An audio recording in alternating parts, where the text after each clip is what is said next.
अस्सलाम वालेकुम स्टूडेंट्स, उम्मीद है कि आप खैरियत से होंगे। अल्लाह ताला आपका हामी व नासिर हो। तो बेटा आज का क्वेश्चन हमारे पास कुछ मैथमेटिकल टाइप का है, तो इसमें देखते हैं the area of the triangle will be A is equal to 1 metre, B is equal to 2 metre, C is equal to 3 metre, A B C being length respective side. तो बेटा याद रखिएगा, कोई भी ट्राइंगल का एरिया का formula होता है बेस इंटू एल्टीट्यूड को मल्टीप्लाई करके। उसके बाद जो हमारे पास है बेटे, इस क्वेश्चन को भी थोड़ा सा हम यहाँ पे सोल्यूशन देखेंगे। किसी भी एरिया का जो फार्मूला होता है ट्राइंगल का, वो होता है 1/2 बेस, यानी जिसके ऊपर परपेंडिकुलर ड्रा होता है। परपेंडिकुलर ये हमारे पास फार्मूला है किसी भी ट्राइंगल का। फर्दर बेटा ओब्लिक ट्राइंगल्स के अलग से फार्मूले हैं मैथमेटिक्स में, लेकिन फिलहाल हम इसे इस फार्मूले के तौर पे देखेंगे। अब बच्चे यहाँ पे देखें, एक ये रूल है बेटा। अब देखिए, सबसे पहले ट्राइंगल का एरिया मालूम करने के लिए पहली ज़रूरी चीज़ है आया कि ट्राइंगल हमारे पास ड्रा हो सकती है या नहीं।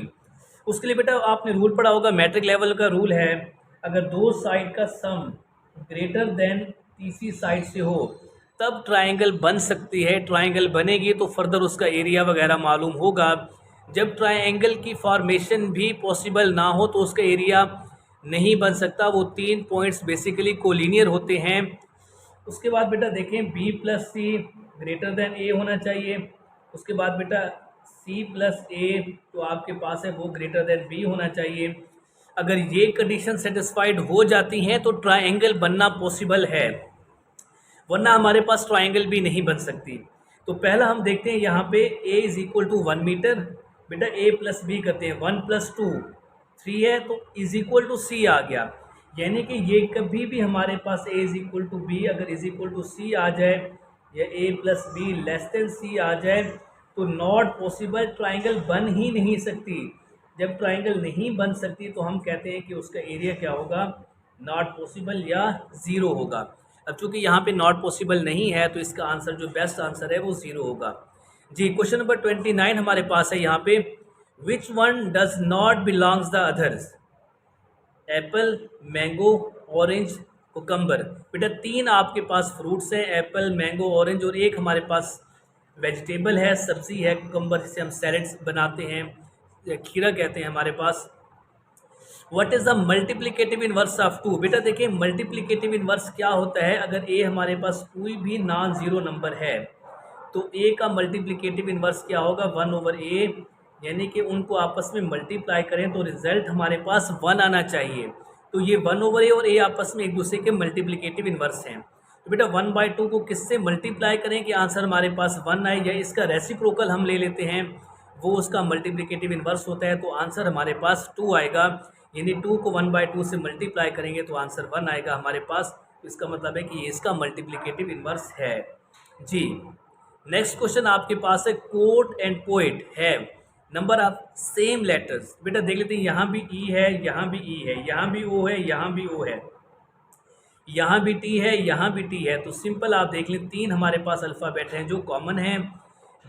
जी स्टूडेंट, क्वेश्चन नंबर 32 हमारे पास है, what should come next to confound, illiterate, bewilder.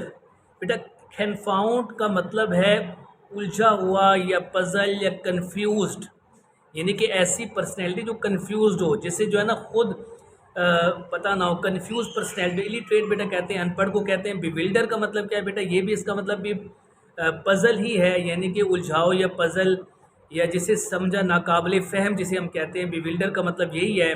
अब बेटा इसमें जो वर्ड आपस में मिल रहे हैं मीनिंग के लिहाज से, एक तो हमारे पास ये बेटा देखें, ये आपस में मिल रहे हैं, यानी कन्फाउंड और बिविल्डर दोनों के मीनिंग मिलते जुलते हैं।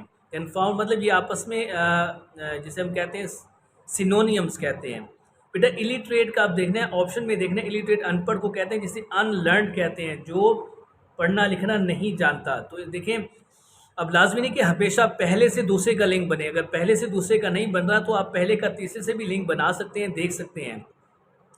हाँ, यहाँ पे बेटा अगर इस तरह का दे देता कि यहाँ पे वो इस तरह का सिंबल लगा देता तो फिर कंफर्म है कि वो हमसे कह रहा है कि आपने ए से बी तक जाना है। फिर ए से बी तक जाने के लिए हम फर्दर वो कह सकते हैं कि ए से बी हमारे पास कौन सा पॉसिबल है। अब यहाँ पे ऐसा नहीं सिर्फ कॉमास लगाया गया, कॉमास का मतलब होता है। जी, question number 32, first step in graphing linear equation is to, बेटा कोई भी इक्वेशन ड्रा करते हैं तो सबसे पहले हमारे पास कोऑर्डिनेट सिस्टम होना चाहिए। यहाँ पे हम पॉइंट्स को कोऑर्डिनेट करते हैं, ड्रा करते हैं, उसके बाद फिर हम ज्वाइन करते हैं। कॉन्टैक्ट 2 पॉइंट्स, बेटा ये बात की बारी है। पहला जो हमारे पास है वो आइडेंटिफाई एंड प्लाट्स कोऑर्डिनेट, पहले पॉइंट्स हम प्लाट करते हैं फिर उनको ज्वाइन करते हैं। ओके स्टूडेंट, नेक्स्ट वीडियो मिलते हैं। अल्लाह हाफिज़।